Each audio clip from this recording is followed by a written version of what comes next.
My name's Amy Spain Dunk, and I am an alcoholic. My sobriety date is March 6th of 2010. My home group is Lambton. I'm sponsored by a woman who is sponsored by a woman, and I sponsor women who sponsor women. I have a service commitment in my home group. I keep an H&I commitment. We take a step study into a homeless shelter because we went through that homeless shelter. I stay active in Alcoholics Anonymous because, like Jimmy D said, without you, I'm dead. And I'm overwhelmed. I'm overwhelmed that a little girl from Kentucky would be here with you. I'm a low-bottom drunk. The odds were against me. And only God could make this possible. That's what I got to say about that. Let's see. My sobriety date is March 6th of Oh, and thank you. Thanks for being my friend. Crap.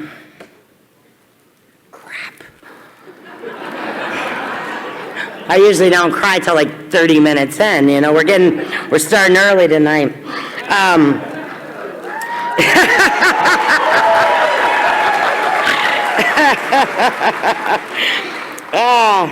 I used not to cry. I did not cry. I was mean. I was mean and hateful, and I didn't cry.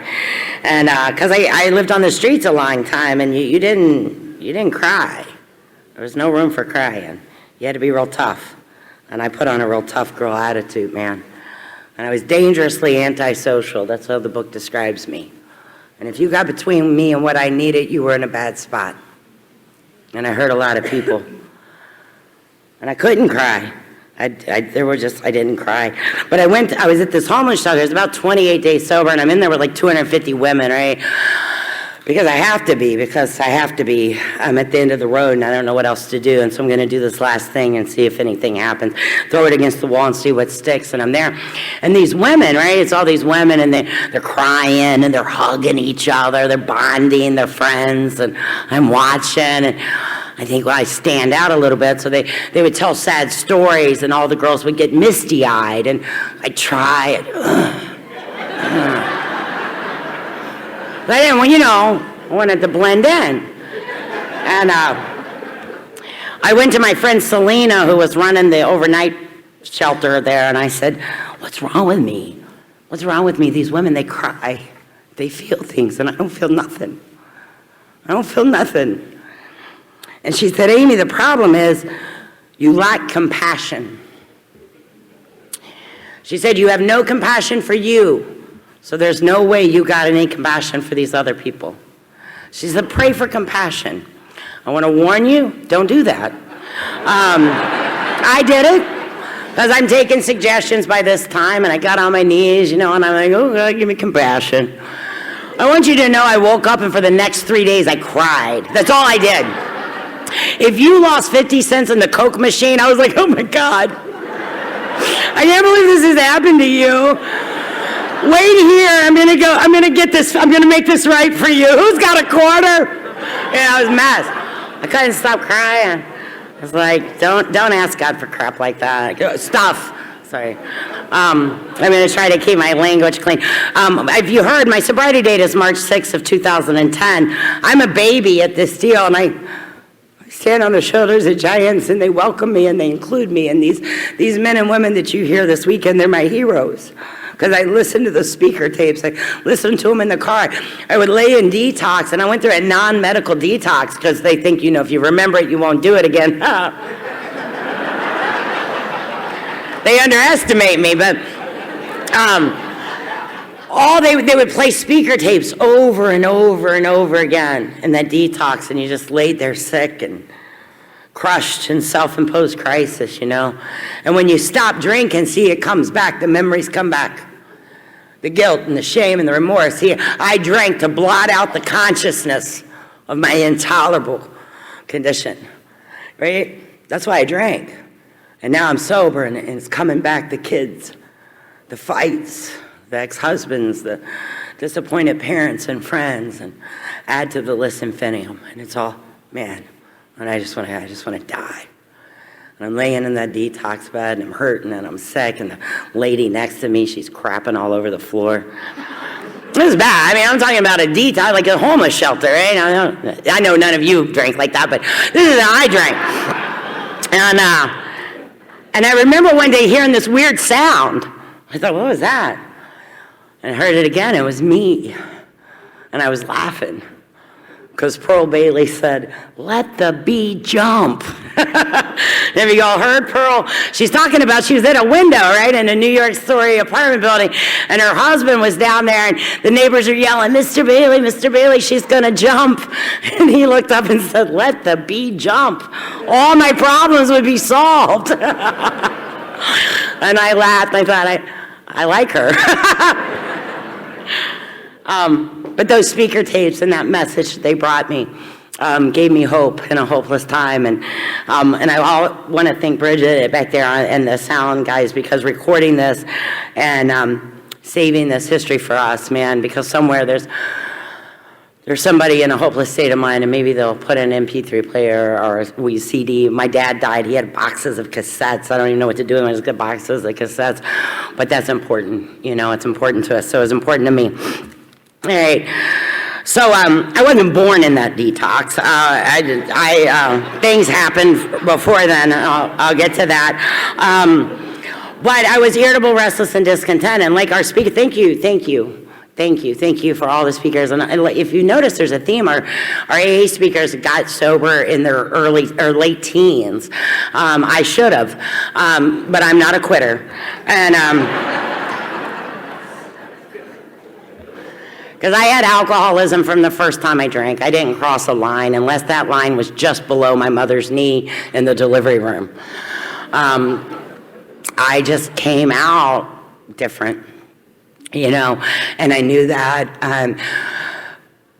My uncle nicknamed me Screamin' Mimi, because I screamed me all the time. And I was selfish, I was driven, and I was colicky, and I was uncomfortable, man. I was uncomfortable, and my mom used to tell me stories about, she didn't know what was wrong with me. Like, what's wrong with this baby, man? When I was 3 years sober, my best friend died. And her mom at her funeral said, my daughter was never comfortable in this world. And I get that, man. I get that. I thought it was the truest thing I'd ever heard. So here I come out, right, and I'm not comfortable. And my mom escaped an alcoholic home by marrying my dad, and they had me, and my dad was coming out of an alcoholic home, so they're coming out of alcoholic homes, and so alcoholism, right? I think Johnny Sato is in my DNA, man. I'm not indifferent, and things aren't good. And my mom and dad, they did the best they could. They tried to stay married. It was in the 70s, and they were Catholic, and they got married in August. I was born in February. Do the math, but I wasn't a premature baby either. So. But they got married, and they wanted to do this thing, and they both had dreams, and they had ideas, and they had visions of what it was going to be like, except for alcoholism, right? The silent killer, we don't know he's there. We don't know he's in the room. We don't know he's in the family. We don't know he's going to destroy this home. And there he is, alcoholism. My mom's job on Saturday growing up was to make sure there was a window unlocked in every room in case my grandpa got you in there. My grandpa was a binge drinker, and he was a rager. Hey, and he would get drunk, and he would come home, and he'd beat everybody up, and on Sunday he'd take them to church and out for ice cream. Yeah, normal life, right? I didn't know that man. When the grandkids started coming, my grandpa quit drinking. He quit drinking, he quit smoking. I sat on his lap, and he read me the Sunday comics. I didn't know this man that my mom knew, My grandpa maybe was a heavy drinker, right? Because he was able to put it down, set it aside, and he lived the rest of his life. He would have a couple beers when he was fishing or at Christmas, but I didn't know the drunken man that my mom grew up with. My dad, his mom, my Mimi, she would get drunk and come to my dad's room and turn on the light and start telling him how much she loved him, and how much she loved his sisters, and how much she loved his brothers. And you know how drunks do. I love you, and I love you, and I love your brother. Your brother, he's a good kid. I like him. That sister of yours, God, I love her. Anyway, this would go on for hours, and Dad would be thinking, shut up, lady, I got to go to school in the morning, And so my dad grew up with it. But his mom and dad fought a lot. So here's these two kids, man, trying to make it. My dad drinks, and it's normal. Nobody thinks anything of it, so my mom doesn't say anything. But eventually, my dad stops coming home on the weekends, right? And then I'm 6, 7 years old, and I'm in the back of the station wagon, and it's 1 a.m, and my mom's driving us around these joints, asking me, Amy, look over there. Is your dad's motorcycle in the parking lot? Amy, is your dad's motorcycle in the parking lot? And she's driving by real slow. And I read the sign, the marquee says the Kitten House. And I thought, wonder why she's mad. This is a weird lady that doesn't like kittens. Like, who doesn't like kittens? Maybe he'll bring a kitten home. Like, I don't understand why she was so upset. I remember one night my dad drank with my Uncle Butch, my mom's brother, and we were all in the station wagon, me, my cousins, my mom, my Aunt Mary, and we pulled over on the side of the highway, and I looked up this is back when we used to be able to ride without seatbelts in the back of a station wagon. I'm just gonna date myself there. And I saw my mom get out of the front of the station wagon, and she walked past me, and I'm watching, and I see her go back in the headlights, and there's 2 motorcycles, and there's 4 people, though. And my mom comes back to the car, and I said, was that my dad? Was that my dad? And my mom went home, and she packed all my dad's stuff, and she set it outside because there was another girl on that bike, and my mom wasn't going to do that. And but I didn't get it, man. I didn't get it. I didn't know why my dad had to go because I wasn't mad at my dad. She was the only one mad at Dad. And at 7, I thought I should be included in big decisions. So already I was mad. So the first resentment I got is against the woman who will take a bullet for me. That sets me up for success. My mom remarries. We moved to a little country town. There's a sign that says population 86. It's still there today. And these kids that I went to school with, their moms were stay-at-home moms, right? And their dads drove the school buses, and they were tobacco farmers. And it was just this little one-horse town. There were like 10 kids in my graduating class of 8th grade, like literally. And I didn't fit in. I was a latchkey kid in an area where that wasn't happening yet. And I felt different. And my mom worked, and their moms didn't work. And I had this thing called a stepdad, and they didn't know what that was.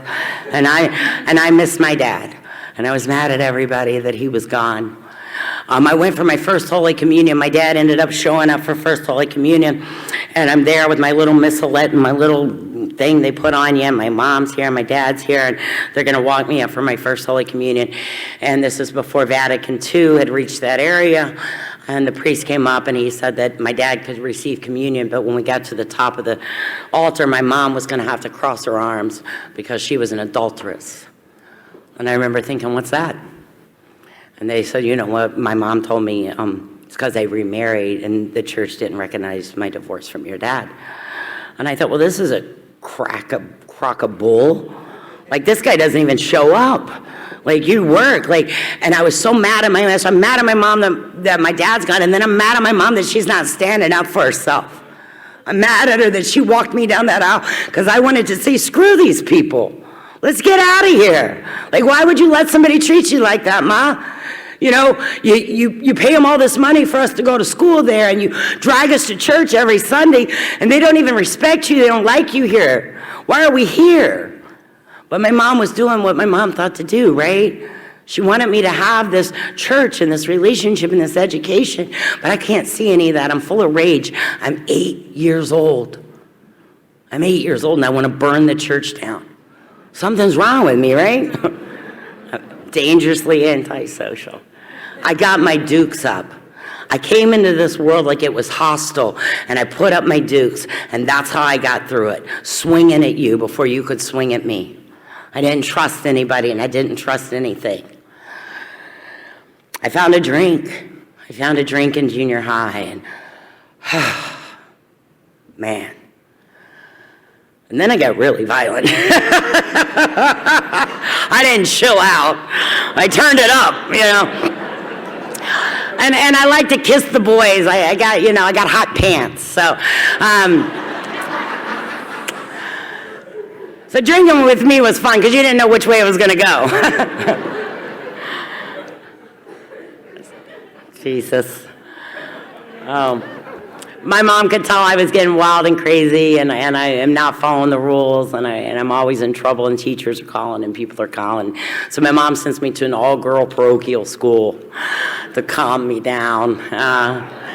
And I get there, and those girls were sweet, and they were like, you know, we don't drink, and we don't cuss, and we don't smoke cigarettes, and we don't kiss boys. And I said, well, neither do I. And that was a lie. I had been doing all those things since like 6th grade, but I want you to like me. There's a part of me that wants to belong. There's a part of me that knows that I'm broken, and if you know about me, we can't be friends, man. And I know that, so I lie to you. Those kids, they were cute. They said, we want to drink, and I thought, thank God, finally. Gosh, been waiting on this night. And I said, you know, I could try. I might be able to get us something to drink. You know, I don't know for sure, but I could ask around, you know. And I was like, what do y'all want to drink? And they were the sweetest things. There was like 6 of them, and they were going to split a 4-pack of Bartles and James wine coolers.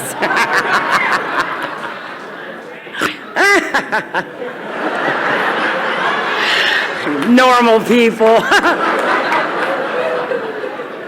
They just tickle me.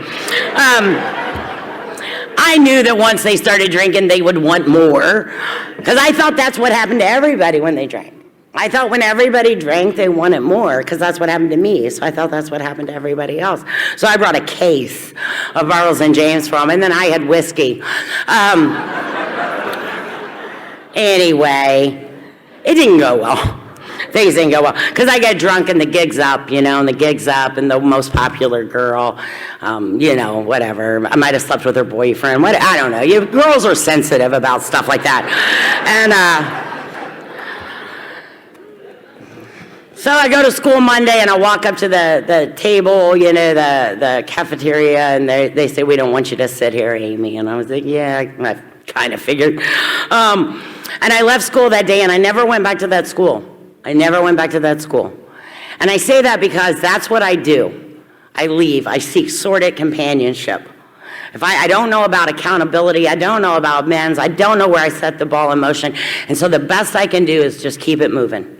You know, I'm just going to keep it moving. I'm going to find people that don't know me yet. I'm going to hang out with them until they get to know me. And when they get tired of me, I'll go find some more people to hang out with. And my fear is that you'll get to know me, and then I'll have to go find some new people to hang out with. And that was my pattern, man. That's what I did. I changed high schools 4 times. We didn't move. My father's not in the military. Like, I don't get along with you, so I gotta go, right? Because I'm not gonna fight. You know, I'm not interested in that. Cuts into my drinking time, and I just don't care enough. I lack compassion. And so, you know, I used to always tell them, you know, I'll come back when you're not as mad. You look upset. I'll leave. I'll come back later. Maybe you'll get over it. And that was great, because by the time I got to the bars, you know, you get kicked out of the bar and you got to go to another bar for a few weeks. But you always circle back around. You just kind of put your head in, see if they throw anything or anybody. It's her. Okay. I see you need some more time. Let you calm down. I'll come back later. It's fine. And that's how I live my life, man. I drank alcoholically from the beginning. I drank as much as I could, as fast as I could, as often as I could. I blacked out when I drank, and I did highly inappropriate things when drinking. And I didn't know that I was a party girl, and I thought that's what all party girls did, and I didn't know that you didn't. And I could drink more than men, and I could drink men under the table, and I thought that was normal. I don't know. It didn't. I never connected the dots. Like Jimmy and John and Katie, they knew something was wrong, and they knew it was alcohol. Like they treated their alcoholism. I'm dumb as a bite. I didn't connect the dots. I didn't connect the dots that my life was the way it was, that things were going the way they were because of alcoholism. I swear, I thought it was you. I thought it was them. I thought it was those teachers in that school and those coaches and those girls and that guy and my mom and my dad and my grandpa and that kid's sister. That was my problem. I had no idea that it was alcohol, and nobody in my family said that. We didn't talk about that. I remember being 12 years old. My dad was supposed to stop by my grandma's for Christmas. And then my mom came in the back room. She said, your daddy's not going to make it. And I cried. And I said, why not? She said, he's at a place called Our Lady of Peace. It's a hospital. I said, why is my dad at Our Lady of Peace? She said, his nerves are bad. My dad was shooting cocaine and drinking Jack Daniels. His nerves were shot. Nobody said alcoholism. Nobody said alcoholism. I do know when I was a kid and I was good at math, and they'd say, you're just like your daddy, you're so smart in math. And then when I got older and I'm getting in fist fights and I'm sleeping with all the boys and I'm breaking curfew and I'm getting kicked out of schools, they said, you're just like your dad, and they meant something different. I knew that. I got pregnant at 19. I had my first baby. She deserved better. She was born to a bedeviled woman. Bedeviled. I was a little to no use to anyone. I was not in control of my emotional nature. I was unemployable. I was bedeviled. And I had this baby, and I didn't stop anything I was doing to be a mom. I just drug her along with me. I got a job at a bar because I think we should all work at bars. I love bars. But I don't like fancy bars. I want it to smell like piss and blood and vomit. Like, I need that kind of bar. I want a knife fight, you know? Because it's crazy in here, and I like when it's crazy out here because it kind of levels out the sound. So I start dating the bouncer because I like to fight, and he likes to fight, and we started fighting each other. And on my fourth step, I put this guy, you know, he hit me. And my sponsor was like, didn't you say when you drink you're violent? I'm like, oh yeah, really violent. She said, do you think there was ever a time when he was defending himself? Probably. Mostly. Okay, yeah. Because I'll start a fight, man. I gotta fight. I gotta scream, and I gotta holler, and it's gotta be big, and it's gotta be loud, because everything in here is insane. And that's how I am. That's what I bring to the table. Got pregnant by him again. Catholics, yeah. Now I got 2 babies and I'm a single mom. He left, I didn't like him, I was mad at him. Turns out his little brother was mad at him too, so I started dating him. I'll let you sit with that. It was his brother, he wasn't my brother. I always like to say that because the folks in Kentucky are always like, make sure you clarify.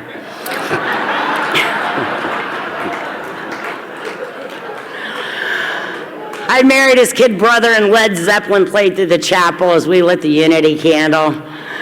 And I looked at him through under my veil, and I said, I need a beer. And he said, I know, but we didn't know. We didn't know.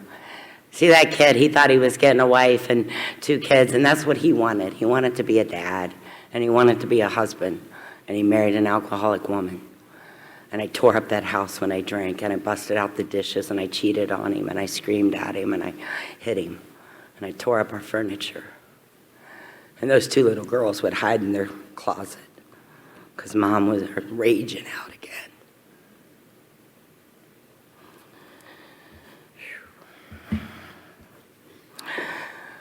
A year into that marriage, he says, man, I can't do this, you know. And I always like to say this. Thank God for men who love crazy women. I know you're here. I saw you. And there are. And there's like men that are like, oh, God, no, she's crazy. And there's other men that are like, yeah. And thank God for you, or I'd have been single, you know. But there's always that guy. And then, you know, they think they like crazy until you get real crazy, yeah. Nobody signs up for that. And he didn't sign up for that. And he says he's going to leave me. I'm 25 years old. I'm 25 years old. It's called frothy emotional appeal. Right? I'm going to leave you if you don't quit drinking, if you don't quit cheating on me, if you don't quit breaking the dishes and scaring our children. If you don't start paying the bills with the money that I give you. So I said, I swore off. I was like, yeah, you're right.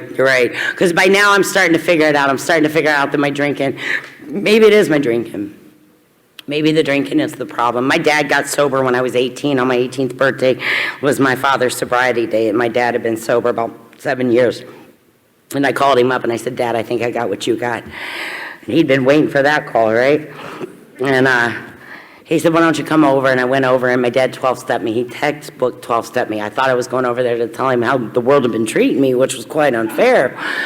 And instead, he told me about him, and he told me about you. He told me about you. And my dad took me to my first AA meeting. And I loved it. I've never not liked AA. There's cookies, there's coffee, you smell good. I love it.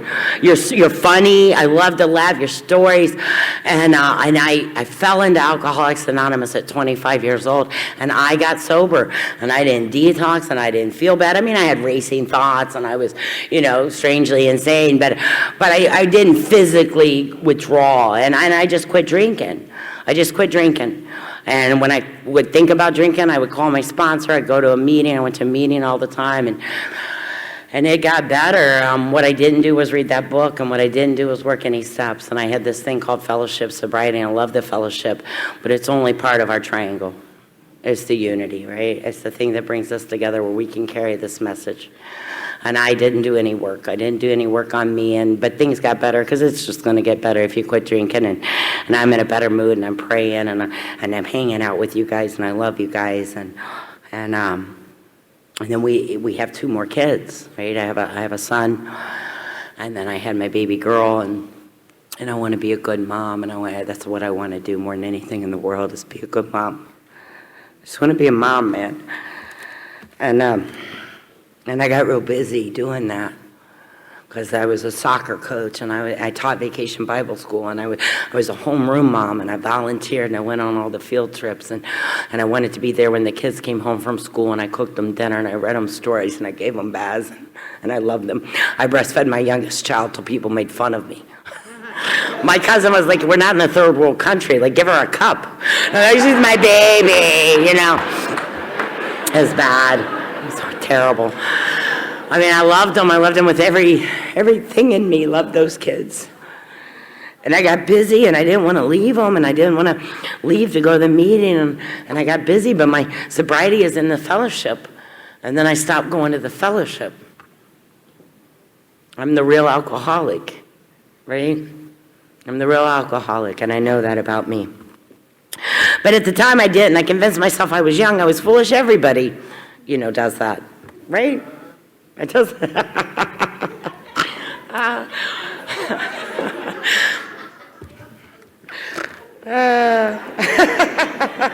You don't? Oh, okay. You do, but not everybody does what we do. But I convinced myself, it was normal. That was, maybe it was a little over the top. It was mostly normal, right? And I convinced myself that I wouldn't do that again, right? Because I've been with you, and I know better, and I've learned things, and I won't do that again. And I was 27 years old, and I faded out of Alcoholics Anonymous. I stopped showing up at my home group. I stopped showing up at my regular meetings, and I hate it when I see people do this today. I hate it when I see them get so busy that they don't have time for Alcoholics Anonymous, because I know how that story ends. And I pray it doesn't end that way for them, and I don't wish that on anybody, but as the real alcoholic, I know. And the book tells us how that story ends, right? But I hadn't read that far. So, but I'm irritable, restless, and discontent. I don't go to the fellowship, so I decide what I'm going to do. This is what I'm going to do. I got a plan. I'm going to be a hippie. Hippies don't beat people up. I'm going to smoke weed. I'm going to be rocking in the 4th dimension. I dug a fire pit. I bought a tie-dye kit and a guitar, and I planted a garden. I'm going to be a hippie. I won't beat anybody up. I won't stab anybody. Everything's going to be great. We're just going to smoke weed. And I did that but for about a week. And then I got thirsty. My mouth was dry, and I was like, you know what? I think what I need is a beer, but if I stay away from tequila and I only drink beer, then I probably won't shoot you. And or take a shot at you, okay? People they overreact. I won't take a shot at you, And so that's a good plan. I'm only going to drink beer, and I'll probably only do it on Fridays, except Sunday's the football game, and I like to drink then. And Tuesdays, the girls from work are going out for margaritas. I mean, if tequila isn't a lot of sugar, is it really tequila? So I could drink a margarita. And then they moved football to Thursday night. Oh, God, I got to do that. And then we started having people over, and you know the deal. And eventually he divorces me, and as he should have. And he has the kids 2 weeks and I have the kids 2 weeks, and the 2 weeks the kids are gone, it's quiet. And see, what I can't stand is quiet. I don't know how to be in a room by myself. I don't know how to not have kids screaming and him yelling and TV's on and music going, the front door slamming. I don't know how to do all that, and it's just too damn quiet, and I don't know how to be quiet. Quiet is very uncomfortable for me.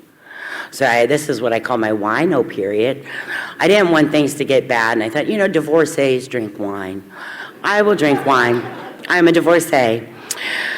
And I got fancy wine with a cork in it, and I got a corkscrew in 2 glasses, just in case you stopped by, you didn't. And I would drink a bottle of wine and pass out on my couch and get up and go to work, and drink a bottle of wine and pass out on my couch and go to work, and drink a bottle of wine and pass out on my couch until I couldn't get up and go to work. And then I would just drink the wine and pass out and wake up and drink the wine and pass out and drink the wine and wake up and pass out. And I lost my job. And I love in Bill's story where it says we didn't know that would be the last honest work I would do. I had no idea that what was going to be next, I was not going to file a W-2. I became self-employed in the entertainment industry. I wasn't that entertaining, but I turned to prostitution. And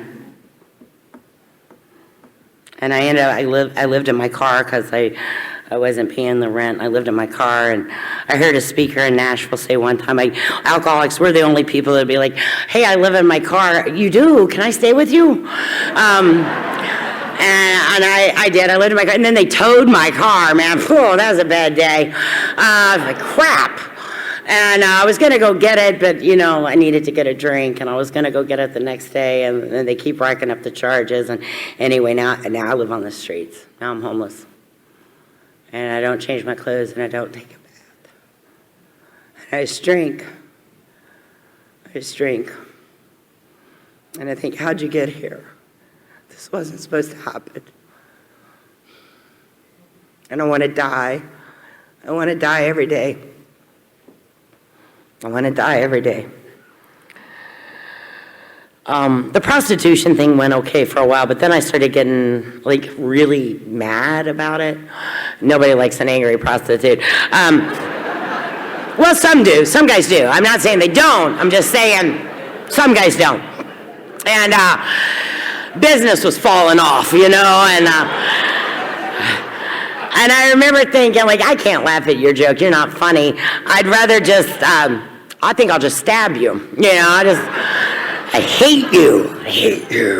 And I hate me. And I can't stand me, so I can't stand you. And things start getting real dark. And I become, like the book says, I'm dangerously antisocial. I fist fought a girl one time over $5. And I think about that sometime. I beat her up. I hurt her. I hurt her.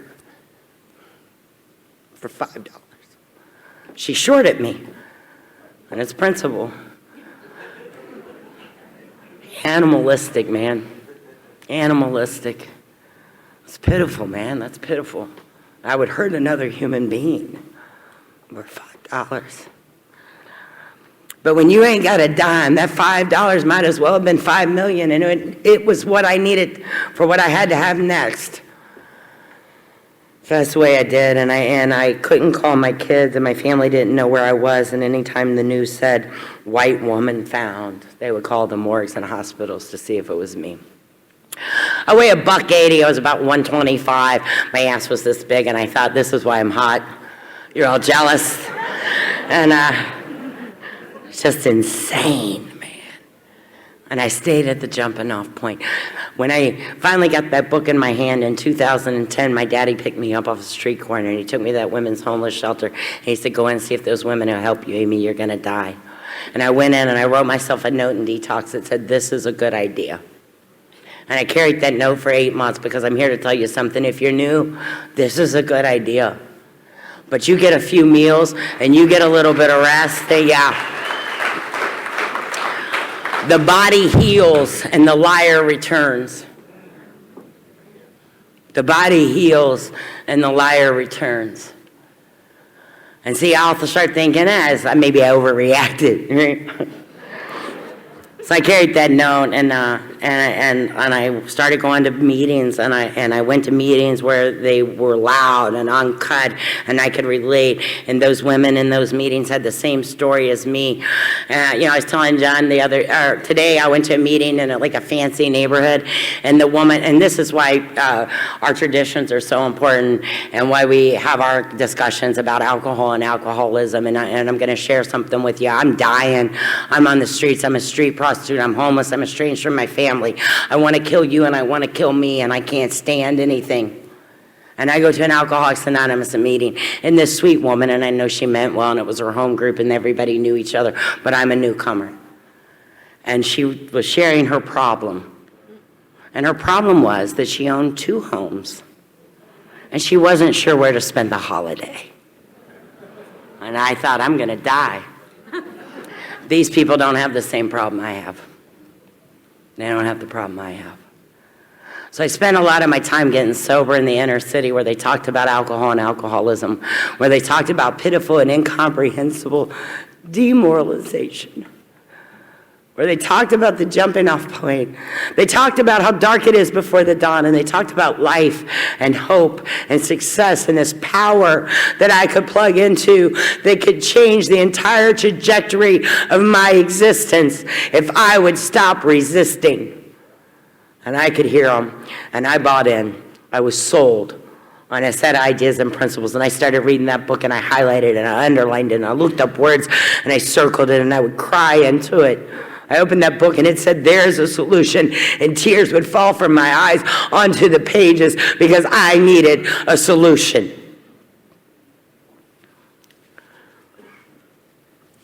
Things didn't get better right away. I lived in a homeless shelter for a year. I got up there, I laugh, because I always like to know, what gets you thrown out? Where's the bar? These are the questions I need to ask. And I knew that if I hit somebody in the home, if I got in a physical fight, they would kick me out. So I got up one morning, and my bunkmate said something, I said something, she said something. So I said something, and then she said something else. And I said, "We can take this outside." And she said, "What's wrong with you?" I said, "I don't know." Let me tell you something. When alcohol is the only thing holding you together and they take it away, you're coming apart. And I want to hit somebody.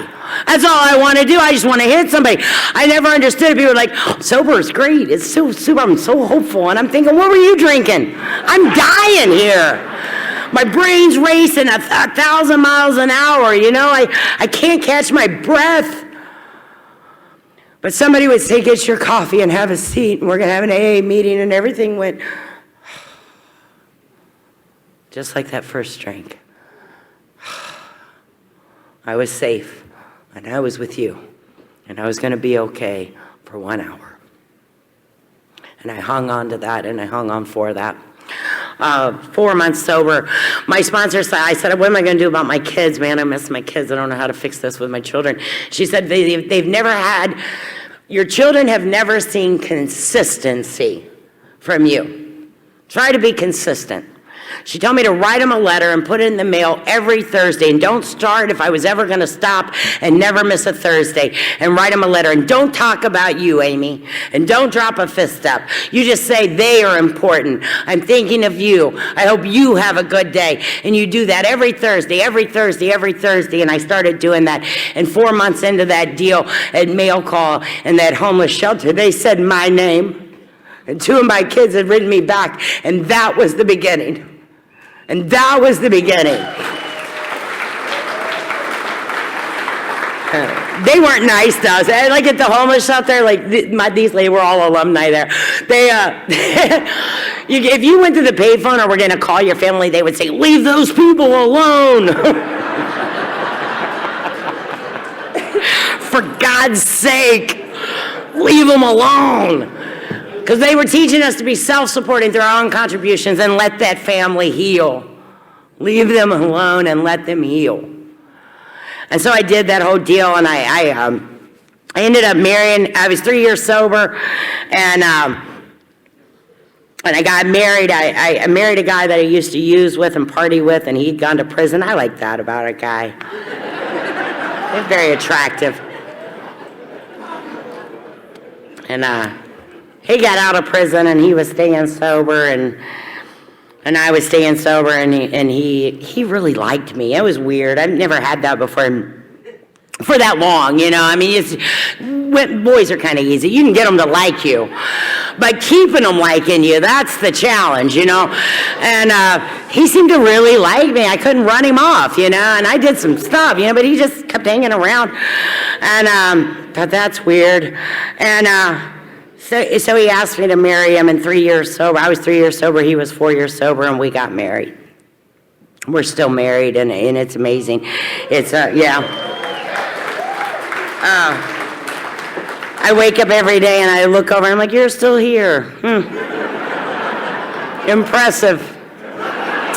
Impressive. He likes crazy women. He tells me all the time, you're the meanest woman I've ever met. I love it. And I'm like, yeah. Anything to make you feel good, honey. And I started, my mom and I were estranged, you know, me and my mom, we didn't get along, and we were estranged, and my sponsor said, you're going to start calling your mom every Sunday. You're just going to call your mom on Sunday, you're going to ask her how she's doing. I was like, oh, God.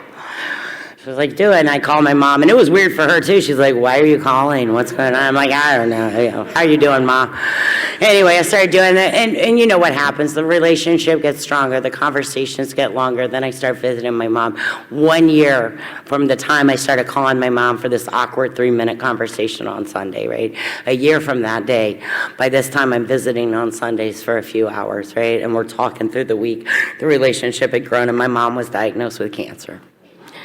And she wanted me in her home. She wanted me there. She wanted me to take her to the doctor. And she wanted me to help her get in and out of bed and go to chemo and radiation. And she wanted me there, and I wanted to be there. And that's a gift of Alcoholics Anonymous. I didn't like my mom, and I didn't think she liked me. And I heard a speaker say, I used to think I had a bad mom until my sponsor asked me, what kind of mom does your daughter, or what kind of daughter does your mom have? And I started acting like a good daughter. And it didn't matter what she was doing. I was going to be a good daughter. And I still show up, and I try to be a good daughter for my mom. My mom's alive. She's doing well. She's spending my inheritance as we speak. She's going to outlive all of us.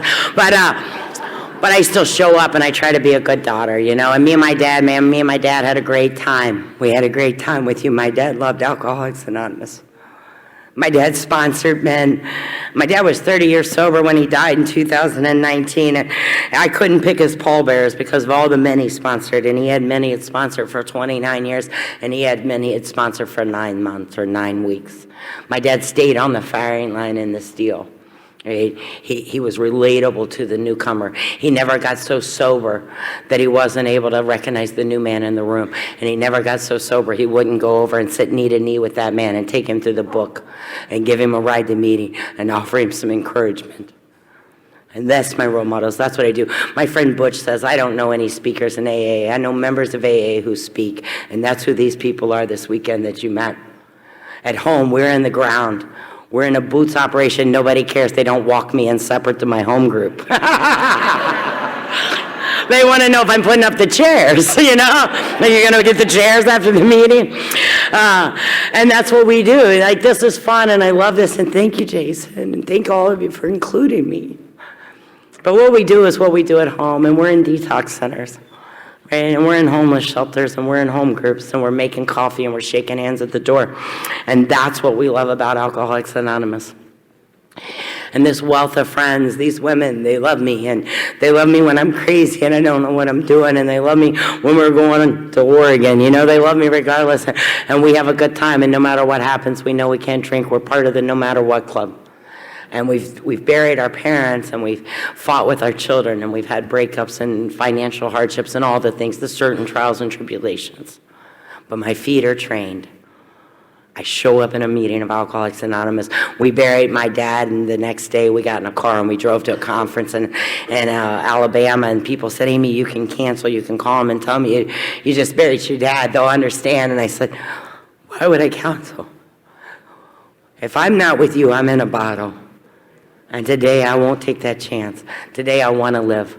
I want to live, and a significant psychic change has happened in my life through the 12 steps of Alcoholics Anonymous, through service, unity, and recovery, through the 3 legacies, through the traditions, through the big book, through the 12 and 12, through, as Bill says, the good old timers. Like, we love this stuff. We eat it up. We're big nerds for this stuff, man.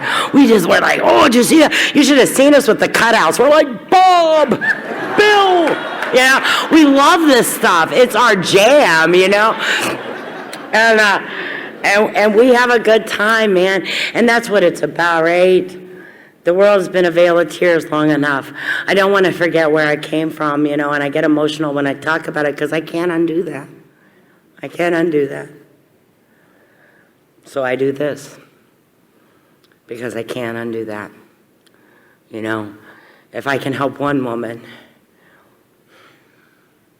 or man, I know it's a fellowship of men and women, and I like you guys now. I didn't clear that up. I used to hate you all.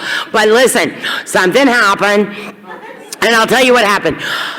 Men of Alcoholics Anonymous, the Jimmies and the Johnnies and the Jasons and the Tim Hylands and the Don Majors and men like my father, they taught me that men can be good, that men can be safe.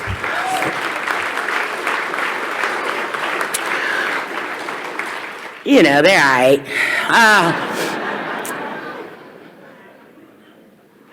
You've helped me heal. You've healed me. I was broken.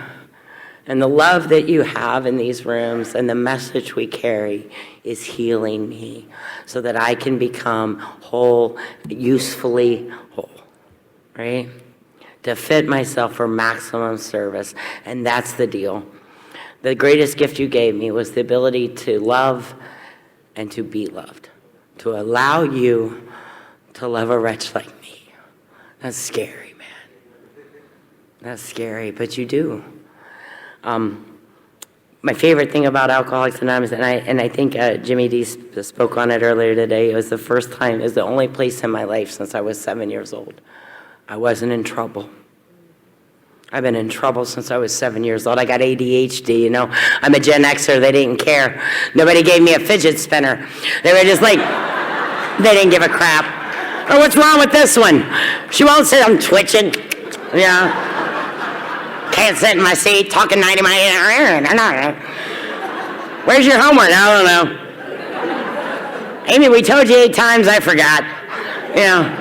My mom was like, she's brilliant, but she can't find her shoes. I don't know, And so I was always in trouble, man. And then I started kissing all the boys, and I got in trouble, and I got a bad reputation. And it's not that way anymore, thank God. But years ago, man, a girl with a bad reputation in a small town, man, that was a lot of shame went with that. A lot of guilt, a lot of remorse, a lot of, people were just real judgy. I don't know what to tell you. Anyway. But you weren't mad at me. I wasn't in trouble.